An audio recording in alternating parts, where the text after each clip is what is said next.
আসসালামু আলাইকুম। 4/7/2025 তারিখ অনুষ্ঠিত এনএসআই এর রিটেন পরীক্ষায় এই যে office assistant cum computer typist পদের লিখিত পরীক্ষায় এই অঙ্কটা আসছে। এনএসআই যে কি প্রশ্ন করে মাঝে মাঝে বুঝি না, আচ্ছা সমস্যা নেই, চলুন শুরু করি। রোহানের মাসিক আয় লিনার চেয়ে 30% বেশি। লিনার মাসিক আয় ফারজানার চেয়ে 10% কম হলে রোহানের আয় কত?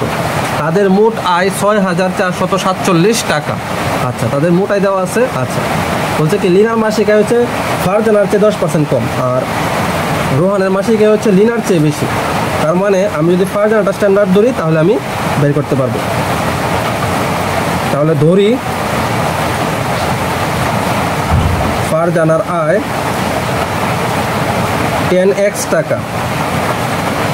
ফারজানার আয় ধরলাম কত? 10x টাকা। তার কারণ 10x ধরলে কি আমি 10% কমাইতে সোজা হবে, মানে 10-এর 10% কত? 1 টাকা। আশা করি এতটুকু বুঝেন, তাও দেখাই দিচ্ছি।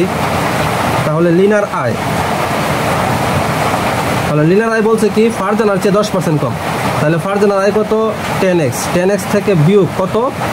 ফারজানার আয় এর কত পার্সেন্ট? 10%। 10% মানে 10/100, এত টাকা। ঠিক আছে, তাহলে 10-10-এ কত? 100। 100 থেকে 100 দ্বারা ভাগ করলে কত হয়? 1। 10x - x ইকুয়াল টু হচ্ছে, এই যে দেখেন তাও কাটাকাটি দেখায় এই শূন্য কাটা, এই শূন্য কাটা, মানে 1x থাকে, এই যে 1x। তাহলে 10x থেকে 1x দিলে কত থাকে? 9x টাকা। তাহলে লিনার আয় কত? লিনার আয় হচ্ছে 9x টাকা। এখন বলছে কি রোহানের আয় লিনার চেয়ে 30% বেশি, তার মানে লিনার আয়ের চেয়ে। তাহলে সুতরাং রোহানের আয়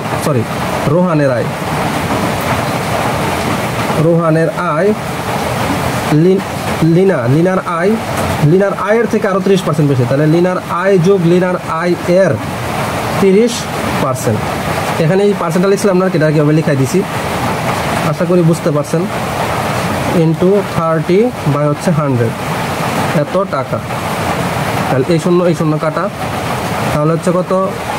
9x প্লাস, দেখেন 3 নং কত? 27x। তাহলে 27x ভাগ হচ্ছে 10। তার মানে কি, যেহেতু ভগ্নাংশের মানে 10 দ্বারা একটা পূর্ণ সংখ্যাকে গুণ, তাহলে কি একটা শূন্যের জন্য এক ঘর আগে দশমিক এসে যাবে। তার মানে কত? 27টা হয়ে যাবে কি 2.7x। তার মানে 9 আর 2 কত? 11.7, 11.7x টাকা। তাহলে রোহানের আয় কত? 11.7x টাকা। ঠিক আছে, লিনার আয়ের 30%, তাহলে 9x এর 30% হবে 2.7, তাহলে 2.7 আর লিনার আয় আগের যোগ করলে 11.7, এটা হচ্ছে রোহানের আয়। আচ্ছা, তাহলে প্রশ্ন মতে কি ফারজানার আয় যোগ লিনার আয় যোগ রোহানের আয় এই সমান হচ্ছে কত টাকা? 6,447 টাকা। ঠিক আছে, তাহলে এখন আমরা একটা শব্দ যোগ করি। 10 আর 9 19, 19 আর 11 30, 30.7। 30.7x ইকুয়াল টু হচ্ছে 6447। তাহলে x ইকুয়াল টু হচ্ছে কত? 6447 বাই হচ্ছে 30.7।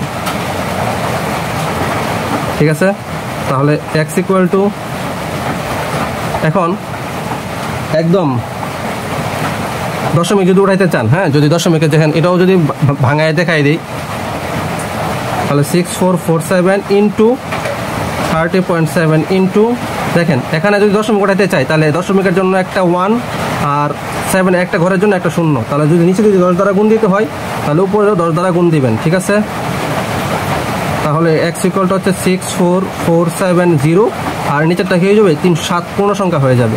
ঠিক আছে, তাহলে এখন আপনাদেরকে ভাগটা দেখাই দিই। 307 ভাগ 64470, তাহলে 307 দ্বারা 644-এ 2 বার যায়, কত হয়? 614।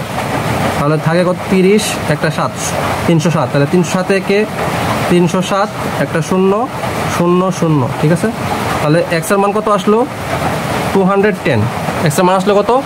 210। তাহলে x এর মান যদি 210 আসে, তাহলে এখন আমি কার আয় চাইছে? রোহানের আয় চাইছে। তাহলে সুতরাং রোহানের